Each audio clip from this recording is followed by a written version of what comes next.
రాష్ట్రంలో కల్తీ మద్యాన్ని అరికట్టాలని YSR Congress party PSC member Venukonda మాజీ శాసనసభ్యులు బొల్ల బ్రహ్మనాయుడు ఆధ్వర్యంలో వైసీపీ శ్రేణులు వెనుకొండ పట్టణంలోని వైఎస్ఆర్ కాంగ్రెస్ పార్టీ కార్యాలయం నుండి నిరసన ర్యాలీ ఎక్సైజ్ పోలీస్ స్టేషన్ వరకు సాగింది.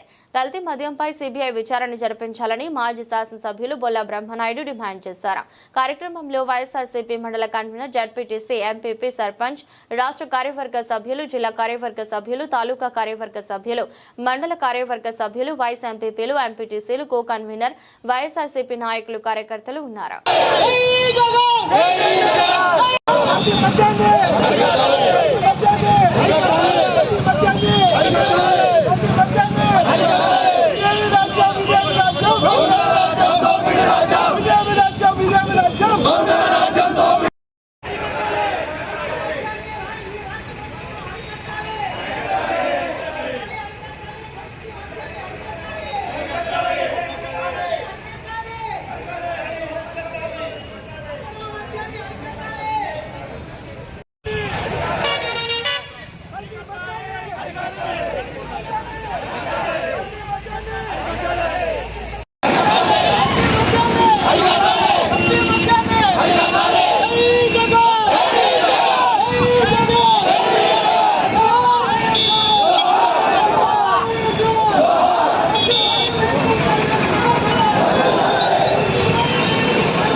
నమస్కారం.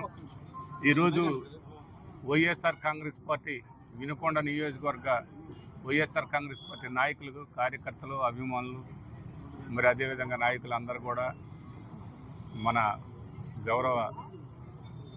మన పార్టీ అధ్యక్షులు జగన్మోహన్ రెడ్డి గారు ఆదేశాల మేరకు ఇవాళ జరుగుతున్నటువంటి ప్రతి విషయాన్ని అందరూ చూస్తున్నారు, అందరూ తెలుసుకుంటున్నారు.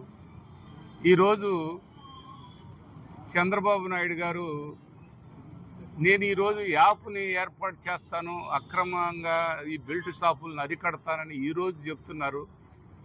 ఈరోజు జగన్మోహన్ రెడ్డి గారు మరి వైఎస్ఆర్ కాంగ్రెస్ పార్టీ నాయకుల మీద అక్రమ కేసులు బనాయించి మీరే దొంగలయ్యి దొంగ అనిపిస్తున్నటువంటి లోకేష్ గారు కానీ, అదేవిధంగా చంద్రబాబు నాయుడు గారు కానీ మరి ఎక్కడికి ప్రశ్నిస్తాను అనే ఆ వ్యక్తి పవన్ కళ్యాణ్ గారు.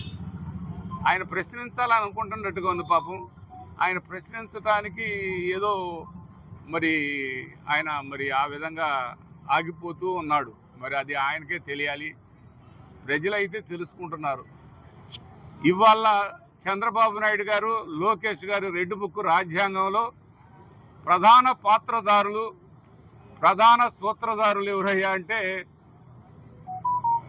మన తెలుగుదేశం పార్టీలో ఉన్న మంత్రులు, ఎమ్మెల్యేలు, ఎంపీలు, వీళ్ళందరూ కావాలని చేస్తున్నటువంటి కార్యక్రమంలో భాగమే ఈ మద్యం ఏరులై పారే విధంగా ఆ కట్ట సురేంద్ర నాయుడు, ఆ నాయుడు గారు ఎవరు నాయుడు గారు? ఆయన చంద్రబాబు నాయుడు గారికి అత్యంత సన్నిహితుడు, లోకేష్ గారికి సలహాలు, సంప్రదింపులు ఇస్తున్నటువంటి పరిస్థితులు అందరికీ తెలుసు.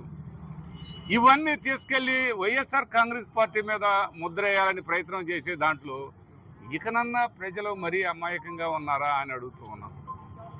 ప్రజలు తెలుసుకున్నారు, ప్రజలు అన్ని విధాలా చూస్తున్నారు. ఆడవాళ్ళు అయితే పాపం వినుకొండలో జరుగుతున్నవే కాదు, ఇంతకుముందు తిరుపతిలో అక్కడ కూడా అక్రమంగా ఈ మందు రవాణా చేసి అక్కడ కూడా తాగి అక్కడ కూడా ప్రాణాపాయ పరిస్థితుల్లో ఉన్నారు. ఏది అది? ఈ కల్తీ మందు.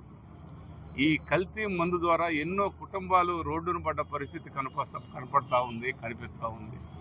ఇవన్నీ కూడా మాటలు చెప్పడం మటుకి కోటలు దాడుతున్నాయి, కానీ పనులు మాటుకి గడప దాటే పరిస్థితి లేదు. ఈ అక్రమంగా మీరు మందుతో సంపాదించుకోవాలి, అక్రమంగా పేదోళ్ళ స్థలాలు లాక్కొని సంపాదించుకోవాలి, అక్రమంగా రైతులకి వస్తున్న సబ్సిడీని లాక్కొని తినాలి, అక్రమంగా చిన్న బడుగు బలహీన వర్గాల వారందరినీ బెదిరించి మనం దోపిడీ చేయాలనుకుంటున్నటువంటి ఈ కూటమి ప్రభుత్వం పూర్తి స్థాయిలో ఇవన్నీ కూడా ఈ తప్పులన్నీ చేస్తుంది తెలుగుదేశం కూటమి పెద్దలేనని ఈ సందర్భంగా తెలియపరుస్తున్నాం. మరీ ఏందండి, ఎమ్మెల్యేలకి వాటా ఏంటి, ఎంపీలకి వాటా ఏంటి, అసలు చెప్తా ఉంటే మరీ ఆడవాళ్ళందరూ కూడా అసహించుకుంటున్నారు ఈ ప్రభుత్వాన్ని. ఆడవాళ్ళందరూ కూడా శాపనార్థాలు పెడుతున్నారు ఈ ప్రభుత్వాన్ని.